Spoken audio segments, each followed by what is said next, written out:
I'm going to talk about a very difficult subject. It's called free will.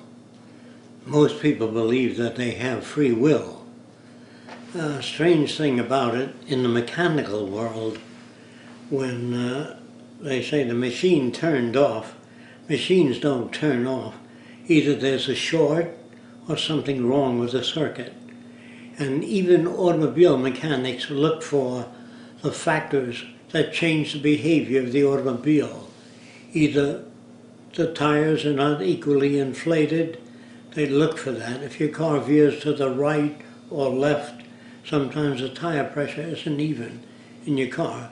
Sometimes a lawnmower doesn't cut the grass, the blades aren't sharp enough, or the RPM is not great enough, the rotational speed. So they always look for events that are responsible for the behavior of all mechanical systems. In fact, if you made a blade of a fan and had no pitch, it would turn, but it wouldn't blow wind. So it's the pitch that blows the wind. And of course, the pitch moves the air and blows the wind. So we all look for, even a wind turbine is turned by the pitch, but wind has to act on it to do that. Now moisture rises off the earth. We say the moisture is rising. Actually the sun evaporates it. The sun lifts these little drops by heating them, and they move up and back rapidly, and they rise. Actually, they are caused to rise by the sun acting on the drops of water. We equate everything in nature. We never see, well, some of us do, we say the tree fell over. The tree doesn't fall over unless it happens to have branches which grow and change the center of gravity of the tree, so it can no longer, the roots do not grasp enough surface to keep the tree upright, so the wind acting on the tree makes it fall to the ground.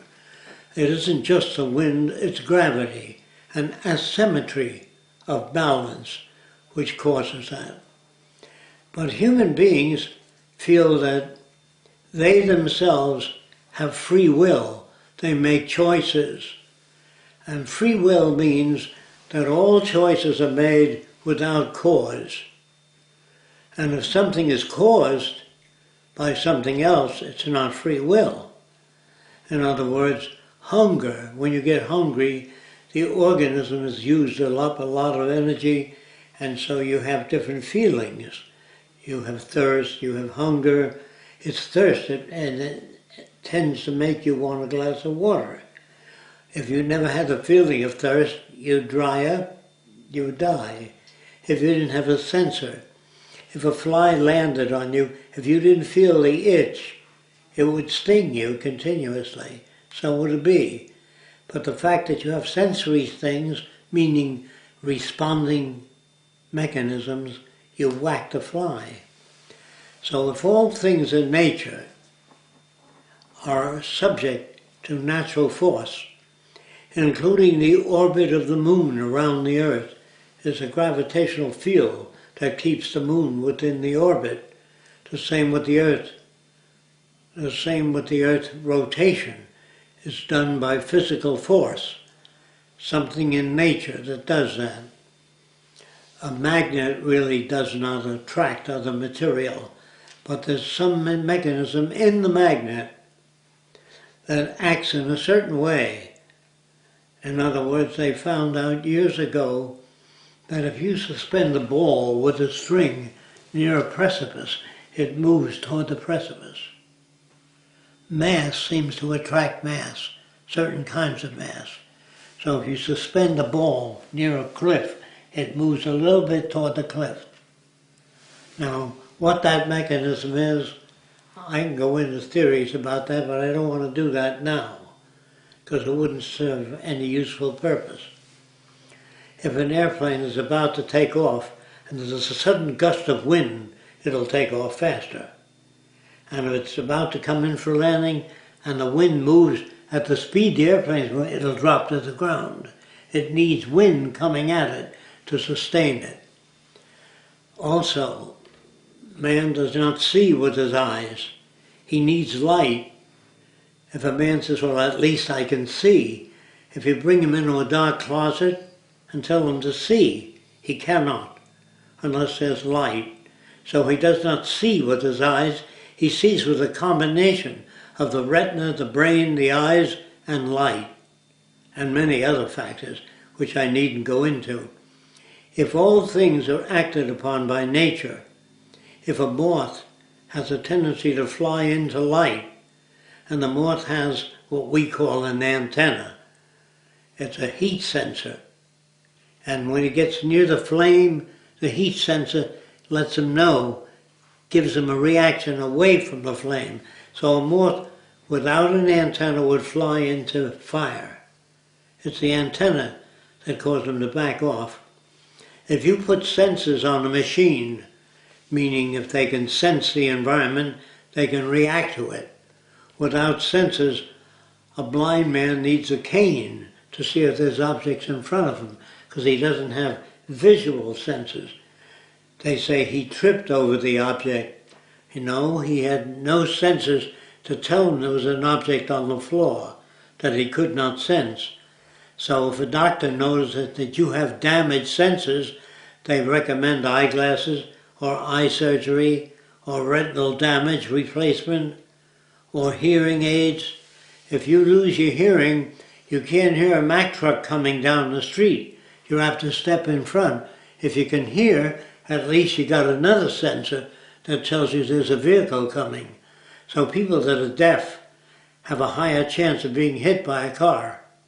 Not because they're deaf, because they can't sense a car coming down the street.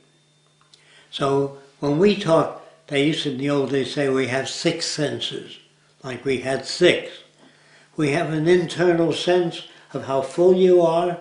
You have a pain sense of the depth of your body. You have an itch sense. You have a burn sense. You have many different senses, not 6. Whenever you say, you can say, we have 6 senses that I'm aware of, but you can't say we have 6 senses. You have a sense of fullness sometimes, a sense of fatigue, which they don't talk about. So don't try to numerically, unless you do a study of everything you react to, and you say, this is a list of everything that I find that man can react to. Some people, some, very few, can sense magnetic fields. Some birds can't. If you put a magnet, connect a magnet to their head, they lose sense of direction. The same with fish. So fish have senses we don't have. I'm not talking about good, bad, or right or wrong. I'm just talking about what you react with. So if a light gets continuously brighter and brighter, your eyelids will come down. And if it gets so bright, you'll put your hand in front to diminish the light. They say, I put my hand there to diminish the light. Even if they couldn't speak, they'd do that. You know what I mean? They don't have to be able to speak. So people think that they choose things. The proof that they don't choose things is many, but I'll give some. If you're brought up in a tribe that looks very different than we do, you fall in love with that configuration. That's why when I say there's no such thing as beauty, it's a conditioned thing. You're conditioned to like girls that are blonde or redhead, depending on the movies, the books, the people you've known. So we don't always know what it is that makes us appear to choose. But if you met a person with yellow spots on their face, and they always beat you up every time you met a person with yellow spots, the next time you saw a person with yellow spots, you'd cross the street. And they said, well, I'm avoiding the person with yellow spots. No, that's called a conditioned reflex. You're conditioned to react to yellow spots. It doesn't mean that everybody with yellow spots will beat you up. We project, and maybe some of that projection is useful for survival. So if you eat a certain type of grass and you get a bellyache, the next time you see that pattern, you tell somebody else, don't eat that. Because all your decision making is based upon experience. So if you touch a lot of poison oak and you get blisters on your hand and you don't know what it is that you touch, you better make a record in the future of touching things and then looking at your hand. And then later when you get a reaction, your decision making system is affected by the rash you get. So if you meet a redhead and she's very temperamental, and you meet a second redhead and she's very temperamental, you might tell your friends, stay away from redheads. They're temperamental. No, that's your reaction to particular redheads. So if you meet a gay person and they reach for you, you put your hand there, what the hell's the matter with that person? They've been conditioned differently than you have. It isn't that they're bad. Nobody is bad. So that's why society does not believe in free will. They say, don't steal. When the kid steals, you slap his hand if you catch him stealing. If you don't catch him, he can get away with it. So you tell kids, you give them a sense of morality, a sense of behavior by spanking or pulling a dog. All dogs will try to do whatever they want to do. So you connect a leash to him. When he tries to do his own thing, you pull him away. So he always has to obey you. But if you let a dog alone, he'll take over. A dog will always try to get you to do things to satisfy it, unless you dominate the dog. The same with people. If a guy says to a small guy, go get me a glass of water, and the small guy doesn't, and he slaps him. The next time he says, get me a glass of water, small guy, get him a glass of water. But it's a big guy, and he picks him up and throws him across the room. He never says, he says, I'll get my own glass of water. That's based on conditioning. So free will is an arrogance on the part of man, the assumption that he is the only object in the world that does not react to certain stimuli. All decisions are based upon whatever reaction you had. If you like a young lady, you get married. In the old days, you just moved in together.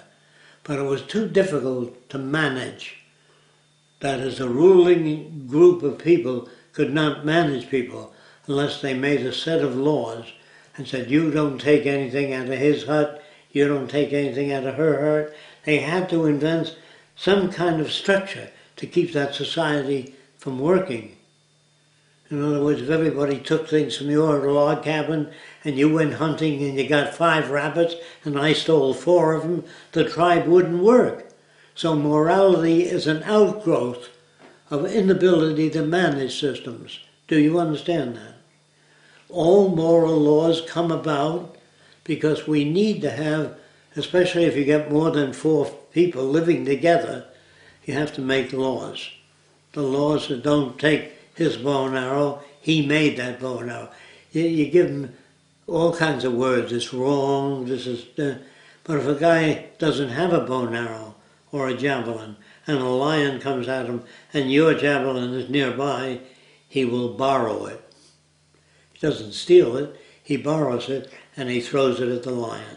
Because that's the only thing he knows that'll keep the lion off. He said, I decided to take your javelin, although I know it's yours, but there was nothing else I could do at the time. So the judge might be lenient. Now a lenient judge is a broad judge with broader experience. A judge that's brought up to believe in right, wrong, good, bad, black and white, his decisions are rigid as hell. But if he goes to another country that has a different set of values and he learns to live there, he can understand when you say different cultures impose different values on people. They don't care if you were to take 1 grape from your grape collection. If you had a lot of grapes on the table. But if you only had 1 grape, the law becomes severe. In scarcity, there are more laws. Can you understand that? The scarcer the object, the more laws. Now, if a man is incapacitated, he has scarcity. So he looks at you that can walk up and down and jump. He envies you. because you have a wider range of behavior. But if he can be given a shot in the same range of behavior, he no longer envies you.